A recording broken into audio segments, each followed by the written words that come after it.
राष्ट्रीय वेद विद्या प्रतिष्ठान के द्वारा संचालित सभी के लिए वेद कक्षा में आप सभी महानुभावों का स्वागत है। आज के इस पावन कक्षा में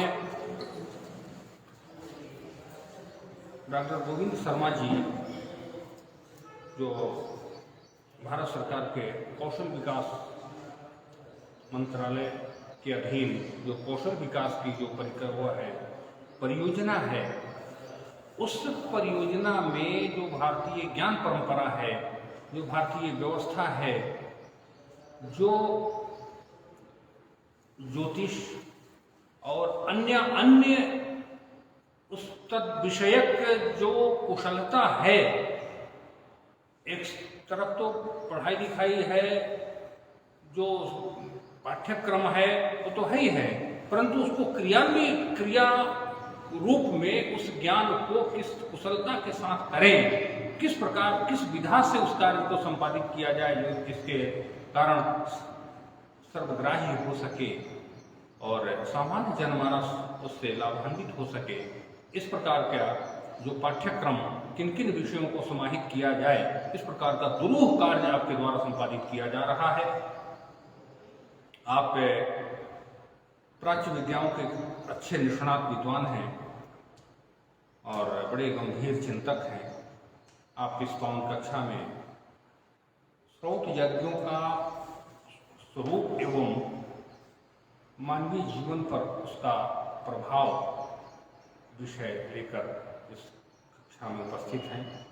मैं बहुत ही आदरपूर्वक डॉक्टर गोविंद शर्मा जी से निवेदन करूंगा, इस महनीय विषय पर अपना व्याख्यान देकर हमें कृतार्थ करने की कृपा करें। डॉक्टर शर्मा जी।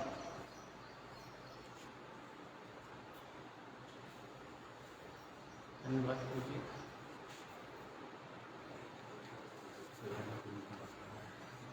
अंधकारतिमिरान्धस्य ज्ञानाञ्जनशलाकया चक्षुन्मीलितं येन तस्मै श्रीगुरुवे नमः। अचिन्त्याव्यक्तरूपाय निर्गुणाय गुणात्मने समस्त जगद आधारमूर्तये ब्रह्मणे नमः।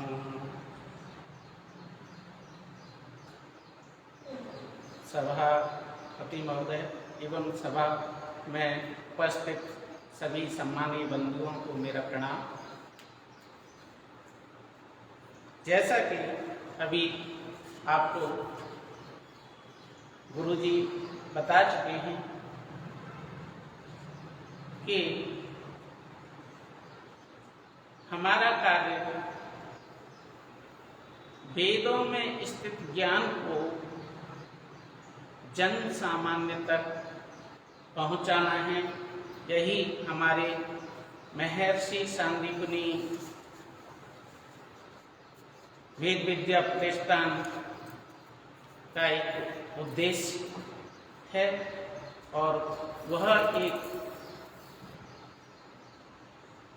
महत्वपूर्ण कार्य को हम सभी भारतवासियों को एक कुटुंब के रूप में उस ज्ञान को विस्तारित करना चाहता है। तो जैसा कि आप जानते हैं, वेद का अर्थ स्वयं में ही ज्ञान है। उसमें नाना प्रकार के ज्ञान समाहित हैं, जैसा कि ईसापनिषद में भी कहा गया है, अविद्या मृत्युं तीत्वा विद्यामृतमश्नुते। इस ज्ञान को हमारे लिए, हमारी समाज के लिए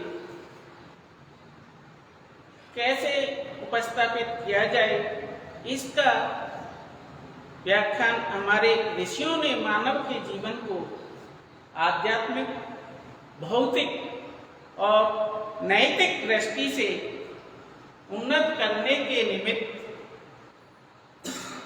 4 पुरुषार्थों का अन्वेषण तथा 4 आसनों की योजना की थी, गवेषणा की थी। जैसे धर्म, अर्थ, काम मोक्ष की प्राप्ति के उपाय जिससे ज्ञात हों वही वेद है। जिससे हमें धर्म अर्थ काम और मोक्ष की प्राप्ति का ज्ञान मिल जाए वह क्या है, वही तो वेद है।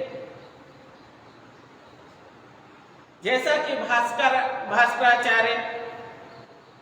भाष्यकार शरणाचार्य के कथन है, इष्ट लाभ और अनिष्ट निरसन का अलौकिक उपाय जो कहता है वही वेद है।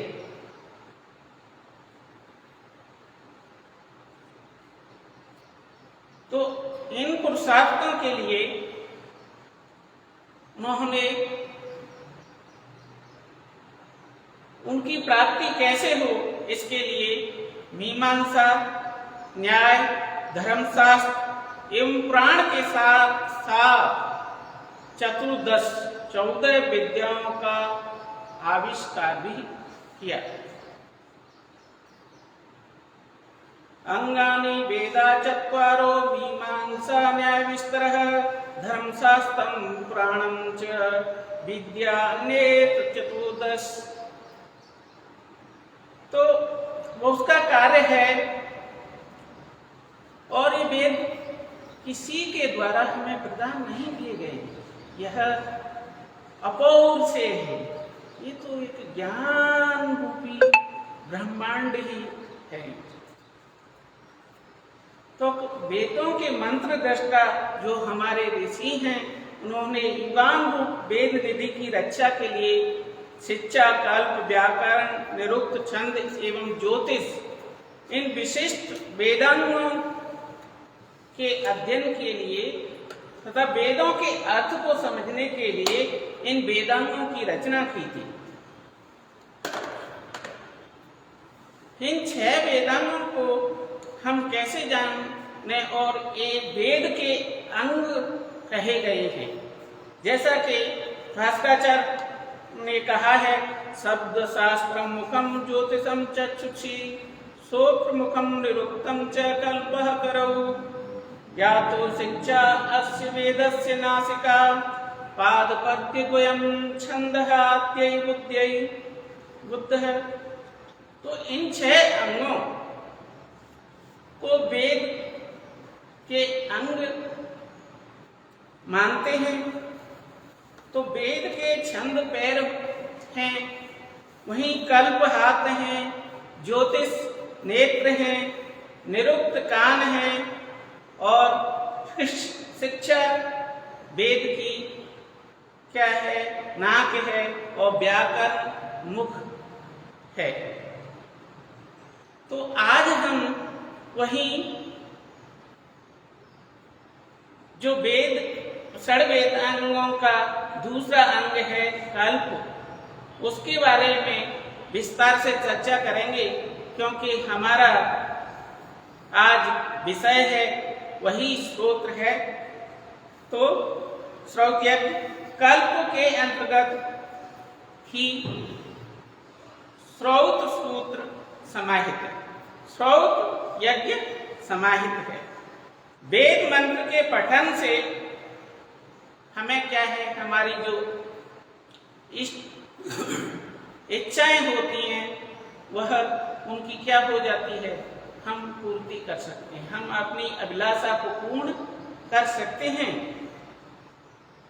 तो उसके लिए हमें सर्वप्रथम, जैसा कि आप सभी को ज्ञात है कि उसके लिए स्वर वर्ण अर्थ से रहित पाठ से अनिष्ट भी हो सकता है। अगर हमें स्वर वर्ण का उच्चारण कैसे करना है उसका सही अगर ज्ञान नहीं हो तो क्या है, इष्ट की जगह अनिष्ट भी हो सकता है। अगर हम सही उच्चारण करेंगे तो हमारा जो हमारी इच्छा है उनकी पूर्ति भी होगी। तो उसके लिए ही इन षड्वेदांगों का बहुत महत्व है। तो इसके अंदर हम सामान्य रूप से अगर वेद के षड अंगों की बात करें तो सर्वप्रथम हम बात करें शिक्षा की, तो वैदिक मंत्रों का स्वर सहित उच्चारण का बोध कहाँ से होता है, शिक्षा से होता है। में कैसे उच्चारण करना चाहिए, तो उसका हमें ज्ञान होता है। क्योंकि मंत्रोहीन स्वरतो वर्णतो वा, अगर हम मंत्र को किसी स्वर और वर्ण के बिना हम उच्चारण करेंगे तो हो सकता है कि हम उसका गलत उच्चारण करें और उसका प्रभाव भी हम पर कुछ अनिष्ट ही हो। इसलिए हमें उसका अच्छी तरह से ज्ञान होना चाहिए। वहीं इसके लिए व्याकरण बहुत उपयोगी है हमारे लिए। व्याकरण के द्वारा उसका अर्थ ज्ञान होता है। तो वेद विहित कर्मकांड प्रकृति कर्म के अनुरूप विकृति कर्मों के अनुष्ठान में यत्र तत्र अपेक्षित ऊह करने में सहायता प्रदान कौन करता है? हमारा व्याकरण ही करता है। जैसा कि महर्षि पतंजलि ने कहा है, रच्चो आगम लघु संदेह, ये प्रयोजन 5 संदेह बताए गए, प्रयोजन बताए गए हैं व्याकरण के। तो ये हमारे ऊह वगैरह जो हमारा अर्थ ज्ञान उनका अच्छी तरह से हमें कराते हैं। तो व्याकरण भी वैदिक और लौकिक 2 प्रकार से है।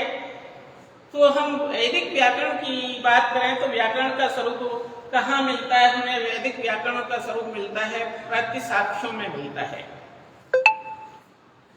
निरुक्त वेद संहिताओं में प्रयुक्त शब्दों के निर्वचन निरुक्त के ज्ञान के बिना दुर्लभ है। तो इसलिए हमारे लिए अगर उसका शब्दों का निर्वचन करना है, उनका मंत्रों का अर्थ समझना है, तो हमें उस दुसाध्य शब्दों के अर्थ के लिए, निर्वचन के लिए निरुक्त का भी ज्ञान होना चाहिए। छंद, छंद है यद अक्षर परमाणम तच्छंदः, जिसके द्वारा शब्दों की शब्द सीमा का निर्धारण होता है, वही क्या है? छंद है। जैसे हम कोई किसी मंत्र की रचना करते हैं तो उसके लिए छंदों का ज्ञान हमारे लिए जरूरी है।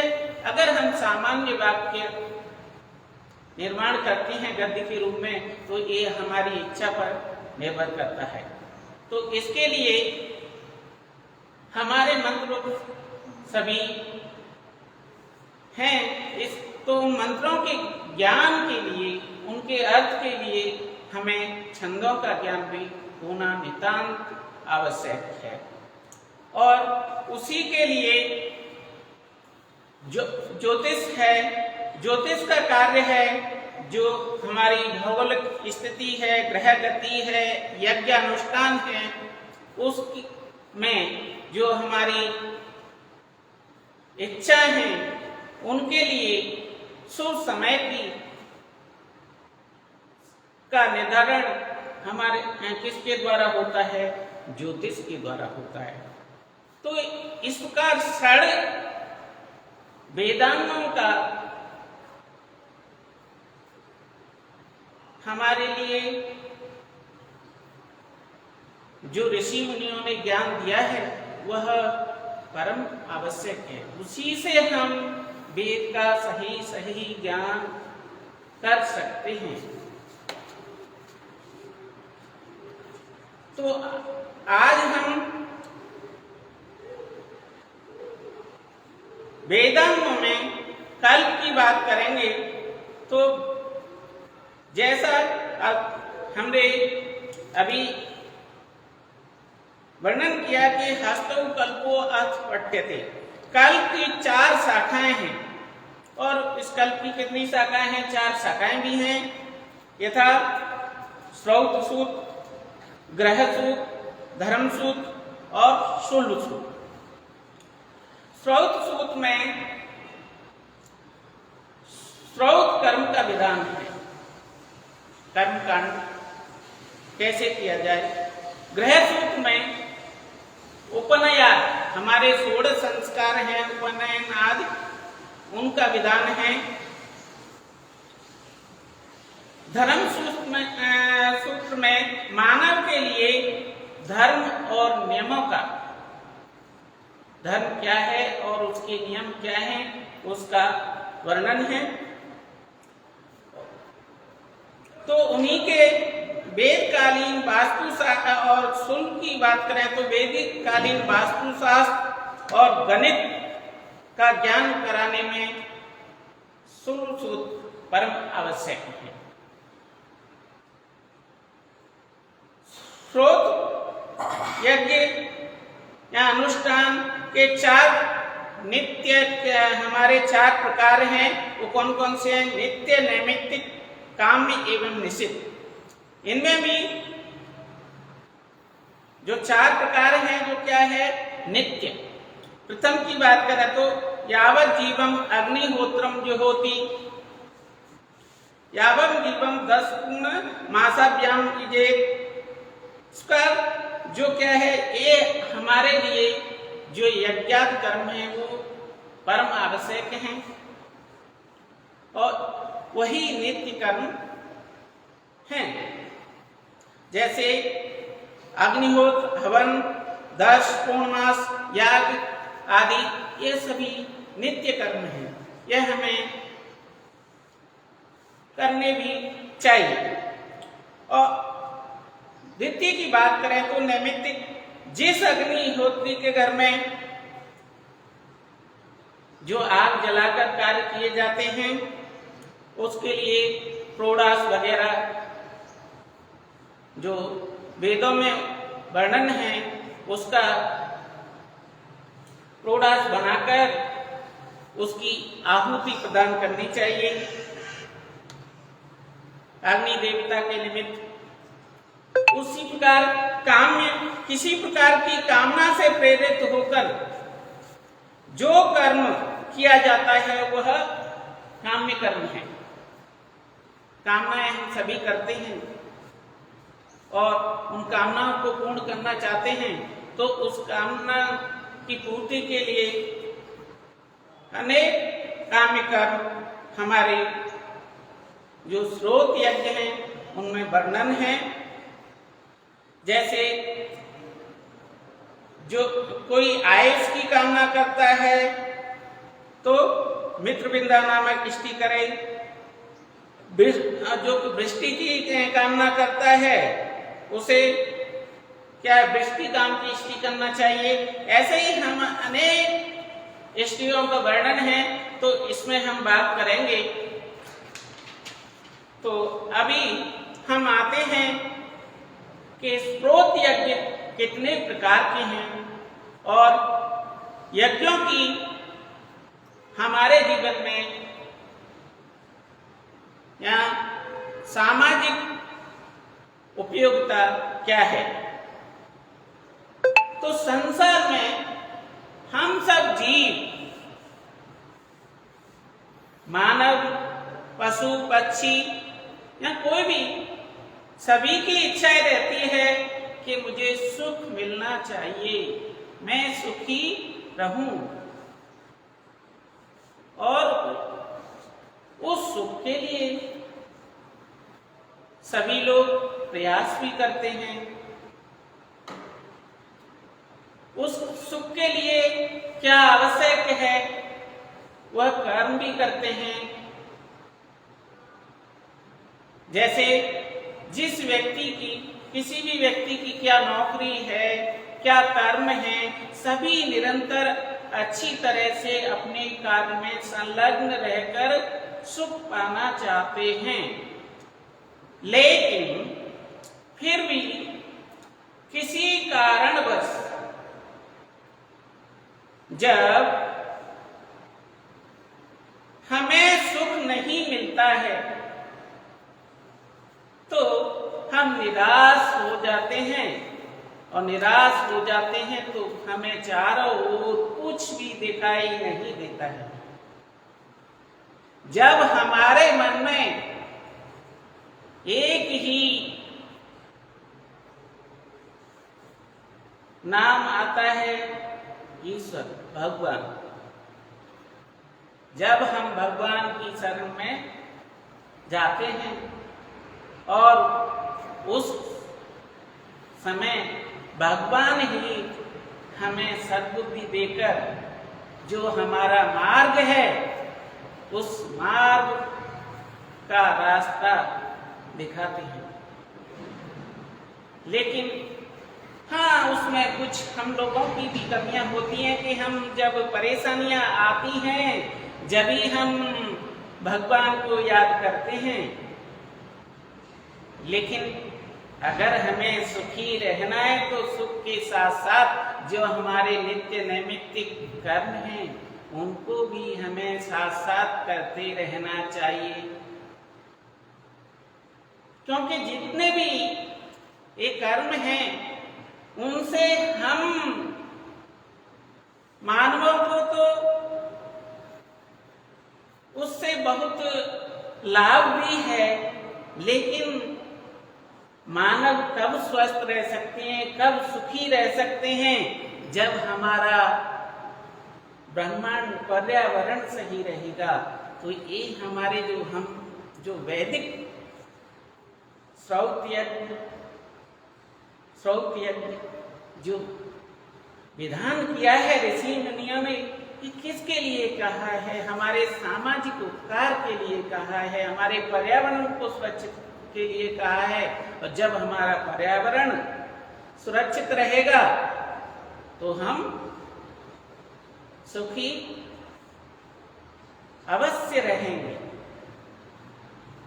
तो उसी से हम अपनी जो हमारी अभिलषित वस्तु है, अभीष्ट वस्तु है, उसकी भी प्राप्ति अवश्य कर लेंगे।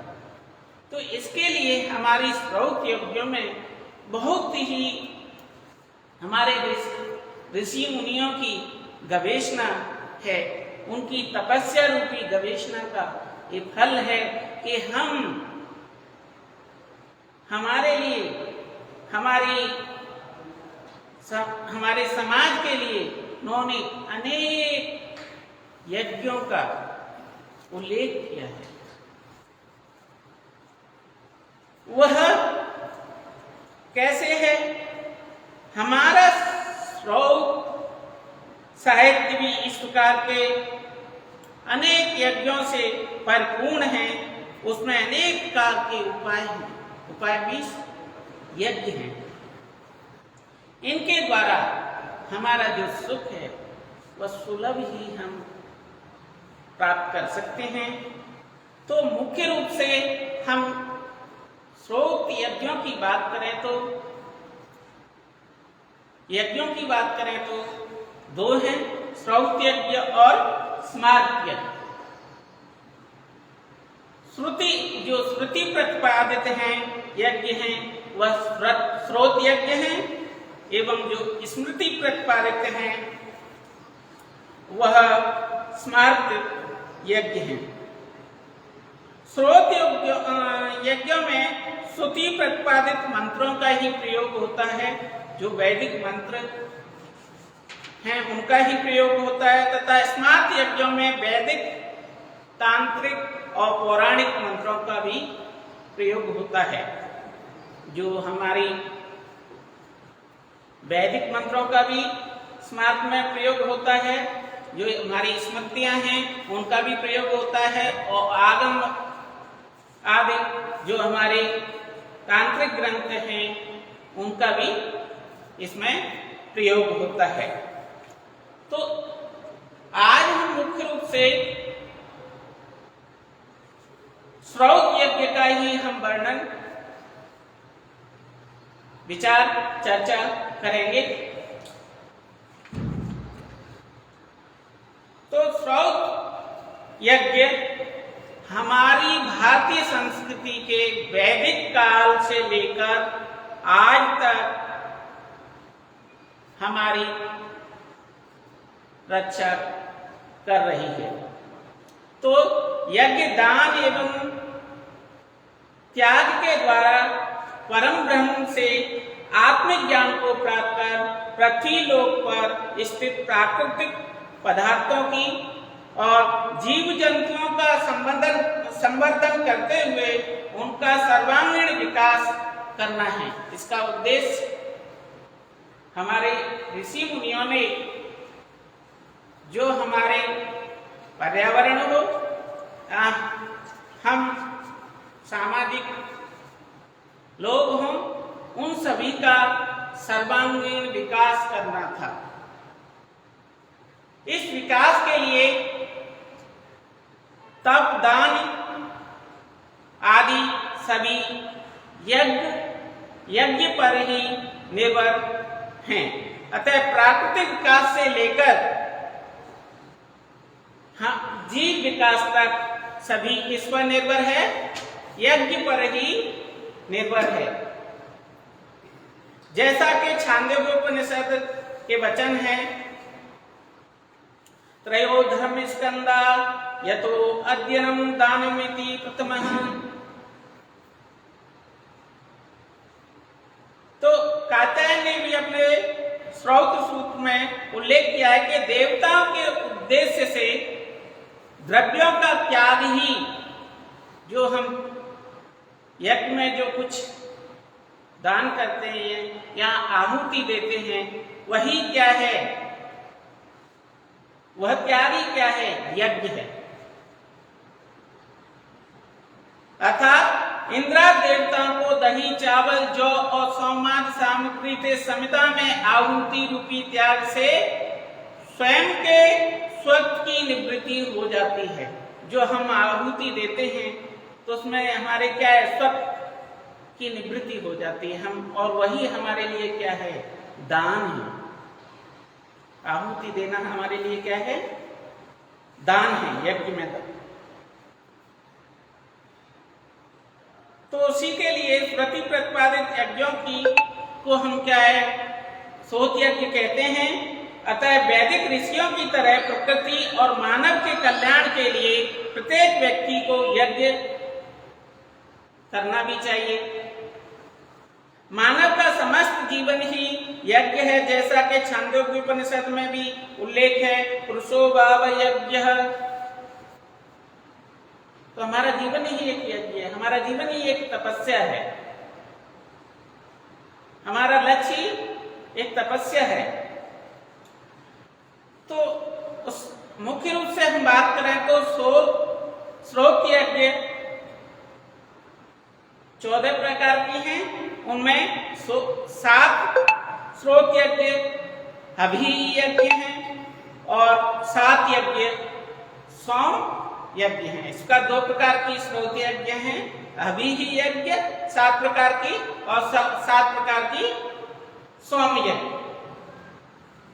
तो सौम यज्ञ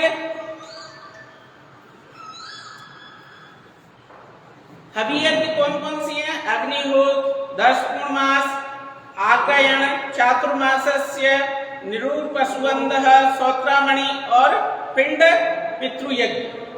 वहीं हम सौम यज्ञ की बात करें तो अग्निष्टोम, अत्यग्निष्टोम, उपत्य, षोडशी, वाजपेय, अतरात एवं आप्तोर्याम, इसका 14 श्रोत यज्ञ हैं। अर्थात जो अक्षत, जौ आदि की आहुति दी जाती है उन्हें हम क्या कहते हैं? हवि यज्ञ बोलते हैं। अक्षत, जौ आदि समिता लेकर हम जो आहुतियां देते हैं उसे क्या बोलते हैं? हवि यज्ञ। और सौम की आहुति जो एक विशेष प्रकार का द्रव्य होता है, उस सौम की आहुति हम देते हैं, वो क्या होता है? सौम यज्ञ होते हैं। तो इसका हवि यज्ञ की हम बात करें तो अग्निहोत्र यज्ञ हवि यज्ञ में है। सर्वप्रथम इसको सायंकाल और प्रातःकाल दोनों समय किया जाता है। तो सायंकाल मुख्य देवता अग्नि है और अंग देवता प्रजापति हैं, एवं प्रातःकाल के मुख्य देवता सूर्य और प्रजापति अंग देवता हैं। और सोताग्नि, गार्हपत्य, आहवनी एवं दक्षिणाग्नि की स्थापना प्रतिदिन प्रातः और सायं जो होम किया जाता है उसे हम अग्निहोत्र कहते हैं। अग्निहोत्र प्रातः काल और सायंकाल दोनों समय किया जाता है अग्निहोत्र। और इस यज्ञ का द्रव्य, जो द्रव्य है, वस्तु है जिससे आहुति दी जाती है, वह द्रव्य है दूध अग्निहोत्र के लिए। लेकिन काम में अग्निहोत्र करने पर जैसा कि बताया कि जो हमारी कामना की सिद्धि के लिए जो हम अग्निहोत्र करते हैं, उसके लिए हम अलग अलग द्रव्यों की हमारे ऋषि मुनियों ने व्यवस्था की है। और उसके अनुसार जैसी हमारी कामना होगी, उस कामना के लिए अनुसार तेल, दही, दूध, सोम, चावल, घी, फल आदि के अनुसार हमें यज्ञ करना चाहिए। तो अनेक द्रव्यों के साथ हमें जो हमारी काम यज्ञ वो पूर्ण की जाती है। तो जैसा कि स्मार्तोल्लास में वर्णन है, तैलम दधीपय सोमो यवागु रोदनम कृतम तांडुला फलम मापष्टदश द्रव्याणि कामतः। जो हमारे 10 जो क्या द्रव्य हैं उनका भी उल्लेख स्मार्तोल्लास में किया है। तो 10 पूर्ण, उसी प्रकार हम 10 पूर्ण मास यज्ञ की बात करें तो दर्शेष्टि यज्ञ, यह यज्ञ अमावस्या के दिन, अमावस्या और जो हमारी पूर्णिमा तिथि आती है उस दिन की जाती है। तो आग्नेय इसमें क्या है, जो अग्नि है उसमें प्रोडास इंद्र देवता और दधि द्रव्य, और इंद्र देवता के लिए पयोद्रव्य, ये 3 यज्ञ दर्शेष्टि यज्ञ में आते हैं, जो 10 पूर्णमास यज्ञ उसमें आते हैं। और आग्नेय अष्टकपाल, प्रोडास याग, आज्यक द्रव्य, अग्निस्वामीय उपांशु याग एवं अग्निस्वामीय एकादश कपाल प्रोडास याग, एक क्या है 10 पूर्णमास या पूर्णमास श्रेष्ठी यज्ञ के अंतर्गत होती हैं। 10 पूर्णमास संपूर्ण काम यज्ञों की प्रकृति है। जो हमारी कामनाएं होती हैं उसकी पूर्ति के लिए है हमारी जो 10 पूर्णमास यज्ञ है।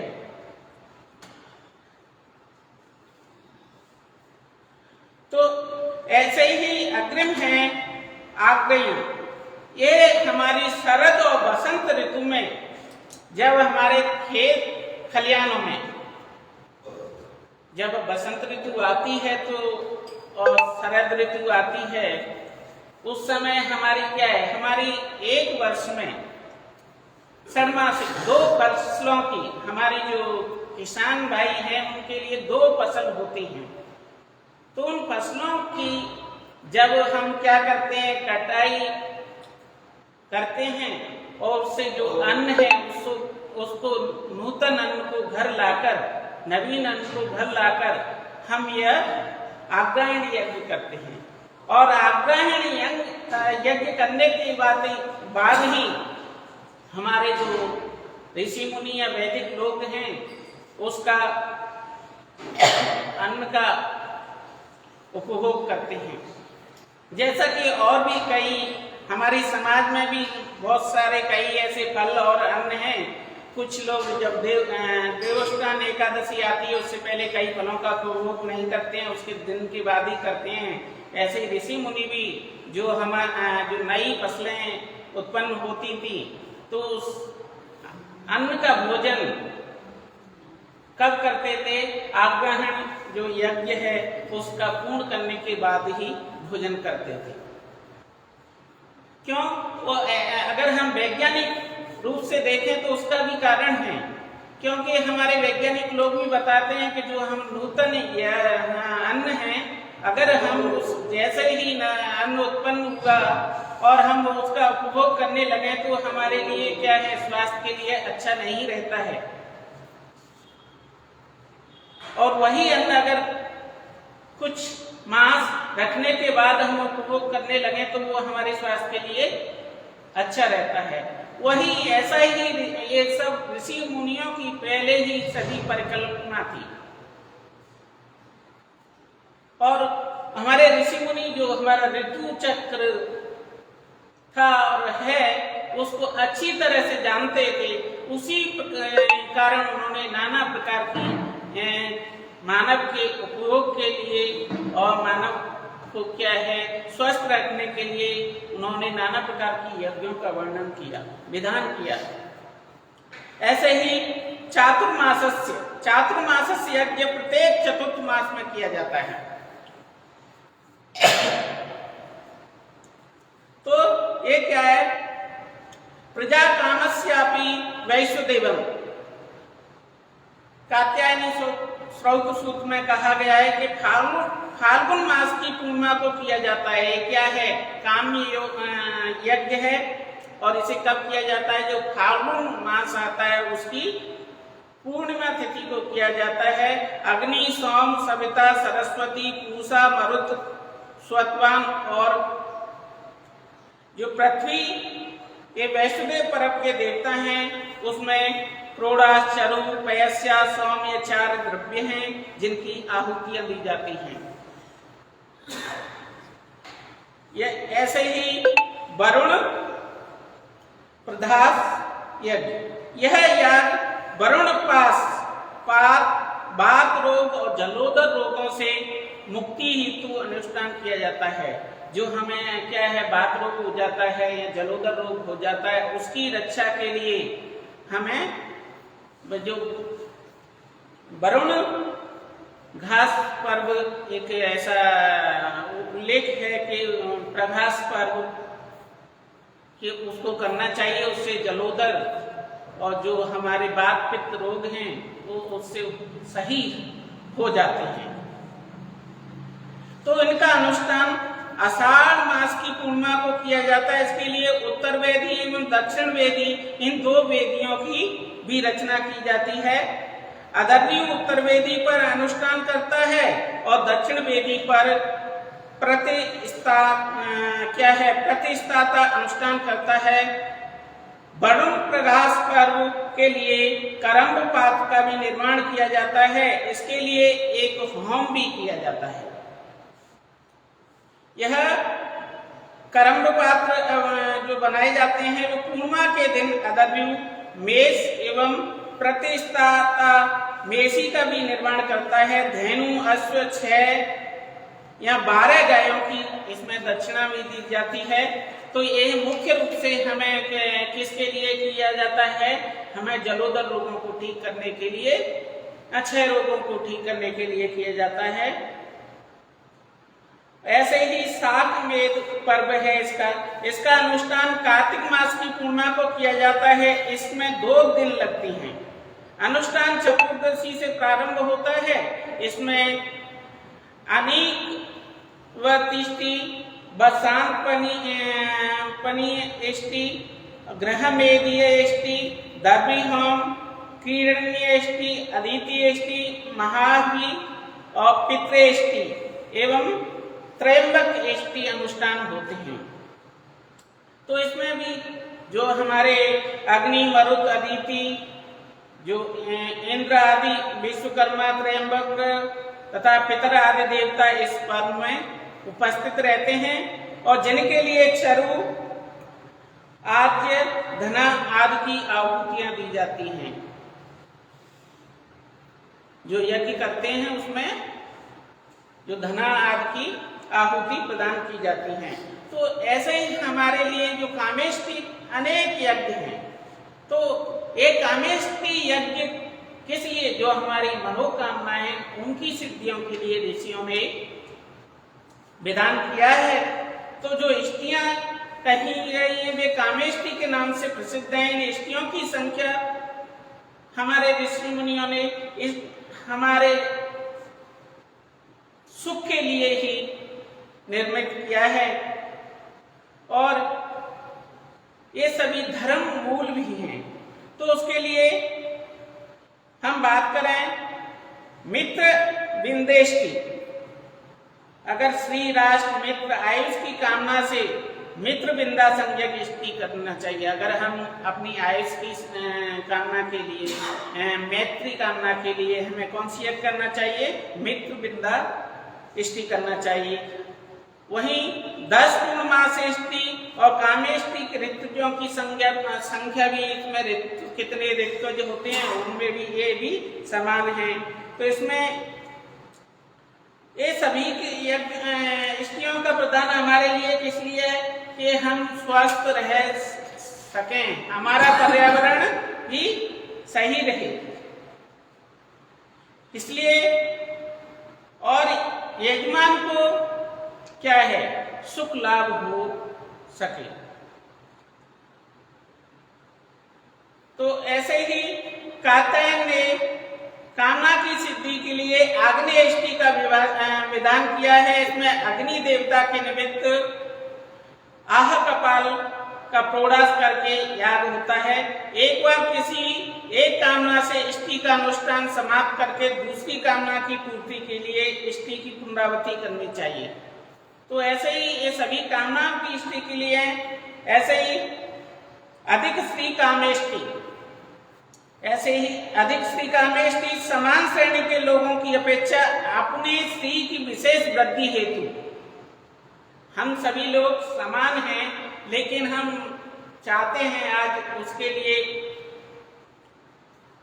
अभी हमारे सोनी जी बोल रहे थे कि सभी लोगों में हाहाकार मचा हुआ है कि मैं श्रेष्ठ हूँ और उसके लिए सभी दौड़ रहे हैं। तो उसके लिए भी हमारे ऋषि मुनियों ने वैदिक रूप से किया था कि अगर आपको श्रेष्ठ बनना है, ज्ञानवान बनना है, आपको अपनी कीर्ति विश्व में फैलानी है, तो उसके लिए भी अधिक स्त्री कामेष्टि की उन्होंने विधान किया था। इसमें इसके इस अधिक कामेष्टि यज्ञ के द्वारा हमें स्त्री की उपलब्धि हो जाती, हमें कीर्ति प्राप्त होती थी। और इसमें इंद्र देवता के निमित्त 11 कपालों पर प्रोडास होता था, आहुति दी जाती थी प्रोडास की। ऐसे ही अभिशाप निवृत्त इष्टि, तो ये क्या है, यह इष्टि इसमें वैश्वानर देवता के लिए 12 कपाल पर प्रोडास, वरुण का चरु और दधी काबा के निमित्त चर करना चाहिए और हवि द्रव्यों से इस इष्टि को संपन्न करना चाहिए। तो आयुष कामेष्टि, अगर हमें अपनी आयु को बढ़ाना है, हमें कुछ शारीरिक परेशानियां हैं, तो उसकी आयु की वृद्धि के लिए आयु कामेष्टि यज्ञ करना चाहिए। इसमें आयुष्मान अग्नि के लिए 8 कपाल पर प्रोडास भेजते हैं। ऐसे ही कामेष्टि यदि इष्टि प्रतिबंध रहित कामना की सिद्धि के लिए की जाती है, इसमें काम अग्नि के निमित्त 8 कपालों पर प्रोडास करना चाहिए। कारी इष्टि ये वृष्टि होने के लिए इष्टि की जाती है। इस इष्टि के समय अग्निशाला के पास काला घोड़ा खड़ा किया जाता है। यदि शरीर कपावे अथवा मलमूत्र करे तो वृष्टि का होना कहा जाता है। ये कारिणी इष्टि है जो हमें वर्षा की आवश्यकता है, वर्षा नहीं हो रही है तो उसके लिए हमें इस यज्ञ को कर सकते हैं। ऐसे ही क्षामवदी इष्टि है महामारी, जब समाज में महामारी फैलती है, जैसे अभी कोरोना जैसी महामारी फैली थी, ऐसी कोई पूर्व में भी बहुत घटनाएं होती थी, ऐसा वर्णन भी हमारे इतिहास में मिलता है। तो उससे बचने के लिए भी हमारे ऋषि मुनियों ने विधान किया था। तो उसके लिए अग्नि में ग्रहदाह के निवृत्त्यर्थ भी इसे करते हैं। इसमें क्षामवान अग्नि का 8 कपाल को प्रोडास की आहुति दी जाती थी। ये क्षामवद इष्टि थी। ऐसे ही ग्राम कामेष्टि, ग्राम की अभिलाषा से हमें अपने ग्राम की उन्नति चाहना है, सिद्धि चाहना है, उसकी के लिए यज्ञ करना है, अनुष्ठान करना है, तो इसके लिए ग्राम कामेष्टि यज्ञ की परिकल्पना हमारे ऋषि मुनियों ने की थी। तो इसमें अनुजु इंद्र के निमित्त 11 कपाल का प्रोडास करना चाहिए था। ऐसे ही चित्रेष्टि, जो चैत्री पूर्णिमा को इस सृष्टि का अनुष्ठान विहित है। इस सृष्टि में अग्नि प्रवृत्ति ही 7 देवताओं के लिए हवि की जाती थी और उसमें प्रोडास से आहुति दी जाती थी। प्रजा कामेष्टि, प्रजा को कामना से, यह प्रजा की कामना से, प्रजा की सुख वृद्धि के लिए, सभी के सौभाग्य के लिए, संपूर्ण प्रजा के सौभाग्य के लिए प्रजा कामेष्टि यज्ञ का आयोजन किया जाता था। इसमें 12 कपाल पर वैश्वानर का प्रोडास करके यह यज्ञ होता है। ऐसे भूत कामेष्टि, ऐश्वर्य की कामना हो, हमें ऐश्वर्य प्राप्त करना हो, तो उस ऐश्वर्य के लिए, हमें फेमस होने के लिए भूत कामेष्टि यज्ञ करना चाहिए। इस इष्टि में, याग में जात वेदस अग्नि के निमित्त 8 कपाल पर प्रोडास बनाकर त्याग होता है। महा यज्ञ कामेष्टि करने से असमर्थ हो इस सृष्टि को करें। अगर हम नहीं कर सकते हैं, अगर असमर्थ है किसी कारण, तो भूत कामेष्टि से हम क्या है, हम श्री की प्राप्ति कर सकते हैं और अपने ऐश्वर्य की अभिवृद्धि कर सकते हैं। तो उसी प्रकार हमारे ऋषि मुनियों ने अनेक यागों का विधान हमारे पर्यावरण के लिए, समाज के लिए और हमारे सुख के लिए विधान किया है। यज्ञ कामेष्टि, जो ज्योतिष्ठोमाद याग करने की अभिलाषा से यष्टि करनी चाहिए। इसमें 11 कपाल पर अग्नि विष्णु देवता के निमित्त प्रोडास करना चाहिए। रस कामेष्टि, रस की कामना हो, जो धातु वगैरह जो षड रस है, अगर उसकी कामना हो तो इसमें रसवान अग्नि के लिए बकरी के दूध से पायस चरु बनाकर याग किया जाता है रस कामेष्टि यज्ञ में। यह है रुक्का कामेष्टि, कांति की कामना हो, अगर हमें कुछ अपना सौंदर्य और भी अच्छा करना हो तो उसके लिए हमें क्या करना चाहिए, रुक्का कामेष्टि करना चाहिए, उससे हमारा सौंदर्य बढ़ता था। कांति की कामना तो इसे क्या है, रुक्मान अग्नि के निमित्त 8 कपाल पर प्रोडास की आहुति दी जाती थी। बसपा कामेष्टि,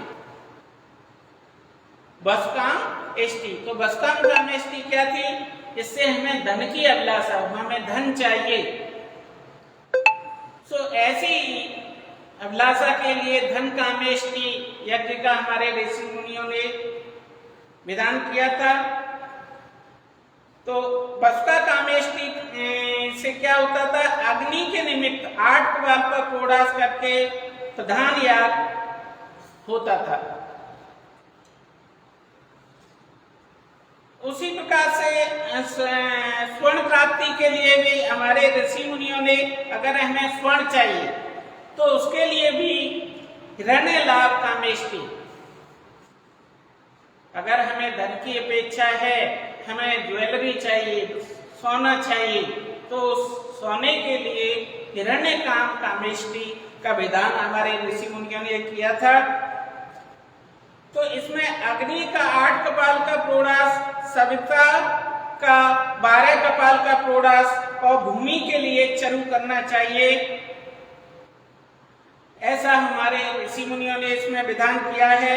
इसी प्रकार कुछ अनेक कामेष्टियां यज्ञों का हमारे ऋषि मुनियों ने विधान किया था कि ये सभी किसके लिए किया था, पर्यावरण के लिए, समाज के लिए, जिससे सभी लोग स्वस्थ रह सके। तो इन सब का हमारे जीवन में बहुत ही महत्वपूर्ण स्थान था। जैसे आपने आपने सुना भी होगा और हमारे कई सीरियल भी आते हैं और हमारे शास्त्रों में भी दिया है, राजसूय याग ये भी एक विशेष प्रकार का हमारे ऋषि मुनियों ने एक याग का विधान किया था। इस याग को सर्वप्रथम राजा हरिश्चंद्र ने किया था, राजसूय याग। तो ये उनको कहां से मिला था? वरुण से प्राप्त हुआ था। तो इसमें केवल राजा ही कर सकता है। राजसूय याग को कौन कर सकता है? केवल राजा ही कर सकता है। लेकिन अन्य कामेष्टियां थी जो पहले हम चर्चा कर रहे थे, उनको सभी लोग कर सकते थे। राजसूय याग करने वाले राजा के द्वारा पहले वाजपेयी याग का अनुष्ठान न किया गया हो। अगर वाजपेयी याग का अनुष्ठान कर लिया तो राजसूय यज्ञ नहीं कर सकते थे राजा भी, इसलिए कि वाजपेयी याग के अनुष्ठान से सम्राट पद की प्राप्ति कही गई है। जो वाजपेयी याग कर लिया तो उसे सम्राट बन जाएगा, तो राजसूय की जरूरत भी नहीं है। और राजसूय याग के द्वारा राष्ट्रपद को उपलब्धि होती है। वाजपेयी के द्वारा उच्च सम्राट पद को पाकर राजसूय याग के द्वारा उससे निम्न राष्ट्रपद को प्राप्त की अभिलाषा होती है। तो राजसूय यज्ञ भी राजा के लिए था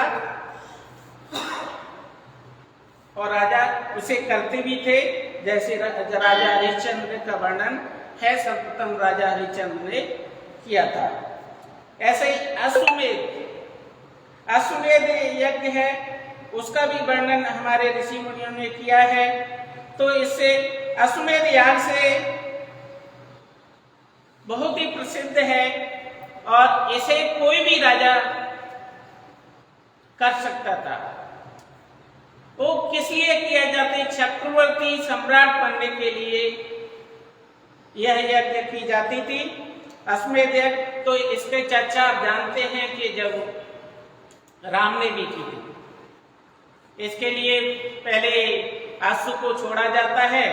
जो अश्व को जो भी राजा पकड़ लेगा, तो पहले तो उसे अगर छुड़ाना होगा, जिस राजा यज्ञ कर रहा है, अश्वमेध यज्ञ कर रहा है, अगर वो छुड़ा लेता है, उसी के बाद वह निरंतर जारी रहती है।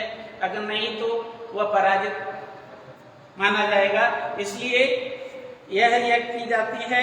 इसके लिए अश्व का अनुसरण करते हैं। इस याग होने वाले अनेक अनुष्ठान बहुत ही रोचक हैं। जैसा राम जी का वर्णन है, कितना जो युद्ध हुआ था, राम को लवकुश से भी युद्ध करना पड़ा था। लवकुश ने राम की पूरी सेना को पराजित कर दिया था।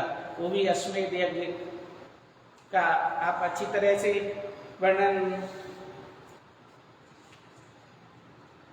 तो ऐसे ही हमारे ये सभी हमारे लिए चिकित्सा के लिए भी यागों का वर्णन किया है कि पहले के जो कई जो याग वगैरह करते थे ऋषि मुनि, यहाँ के जो अश्व थे, यहाँ जो ऋषि मुनि थे, वो क्या है, किसी कारण से कोई बीमारी हो जाती थी तो वो उनके क्या है, ब्रह्मोद्य के द्वारा जो अभूभूत स्नान के समय किया जाता, जो जब क्या किया जाता है, जो अश्वमेध यज्ञ होता है, उस अश्वमेध यज्ञ के समय एक अभूभूत स्नान होता है। अश्वमेध यज्ञ के बाद एक स्नान होता है कि अभूभूत स्नान।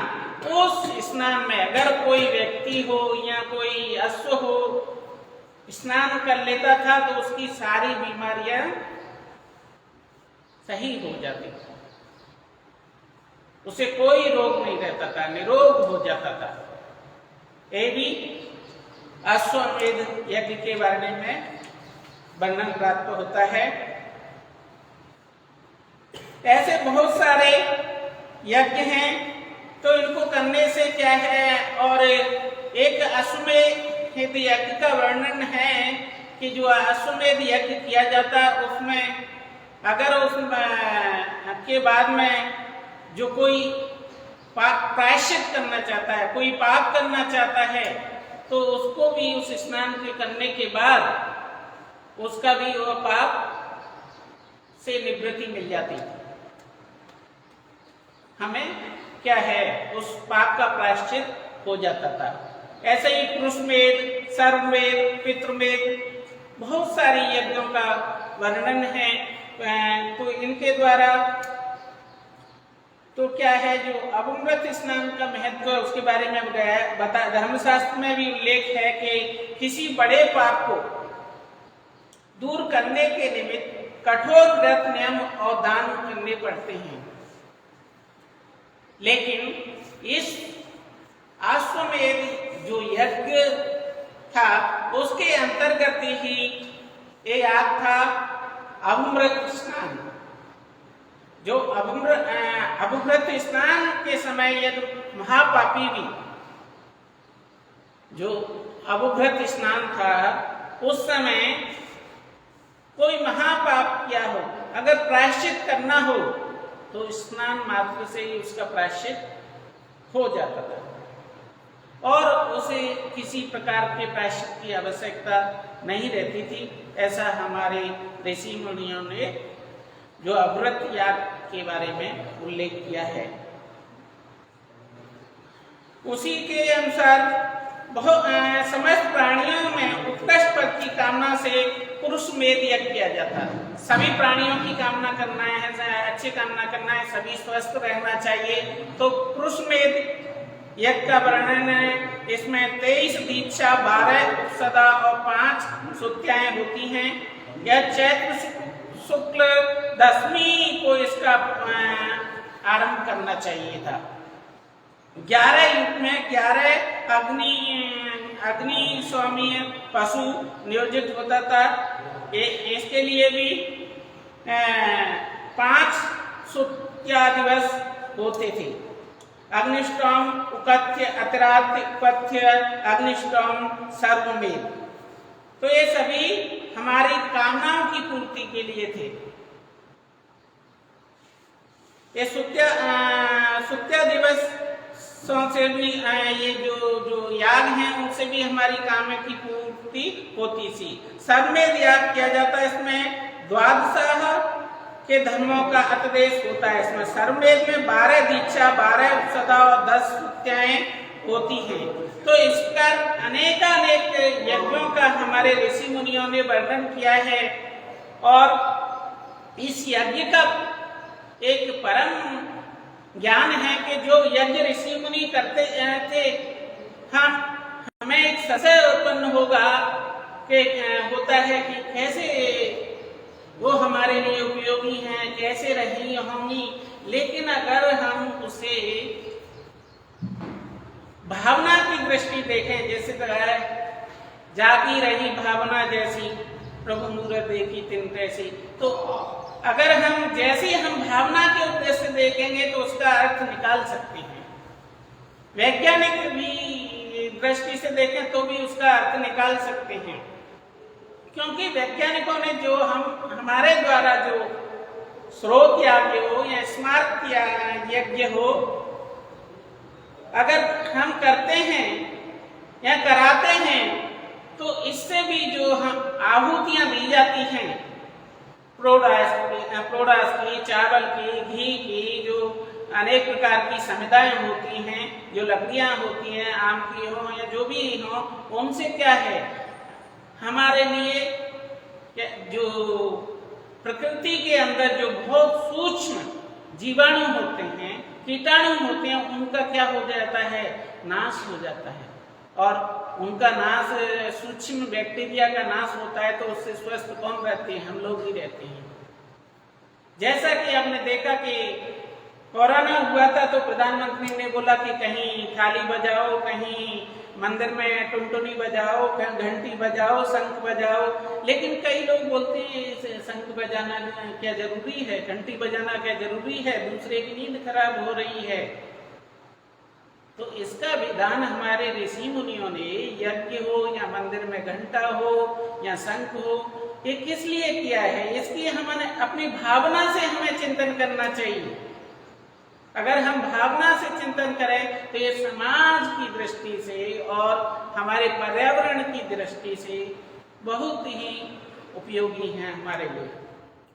तो इसी प्रकार ये सब हमारी भावना पर निर्भर है। अगर हम उन पर विश्वास नहीं करेंगे तो हमें न तो कामेष्टि, न स्रोत यज्ञ, न स्मार्त यज्ञ कुछ भी करने पर लाभ नहीं होगा। अगर हम भावना पूर्वक हम किसी की सेवा करेंगे या यज्ञ करेंगे, जभी हमें उसका लाभ होगा, क्योंकि ये सब हमारे विश्वास के ऊपर है। विश्वास होगा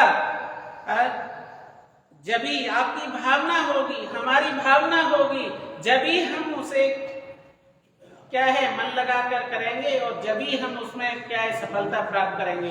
अगर हमारी भावना नहीं होगी तो हाँ, ब्राह्मण बोलेगा हम यज्ञ करेंगे, आहुति डालेंगे, लेकिन होश हमारे आहुतियों का क्या है, हमारा ध्यान ही नहीं रहेगा उस आहुति। हमारा ध्यान तो कहीं हमारा जो कार्य है उसके प्रति हम चिंतन करेंगे, मुझे इस कैसे करना चाहिए, कैसे तो हमारा जो कार्य है, हम यज्ञ है, श्रौत यज्ञ है, स्मार्त यज्ञ है और जो अनेक प्रकार की कामेष्टियां यज्ञ हैं, उन सब से हमें धैर्य पूर्वक चिंतन करके उसी में संलग्न होकर कार्य करना चाहिए।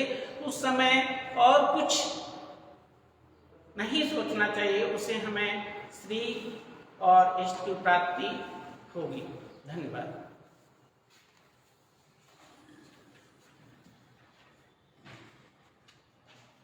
यज्ञ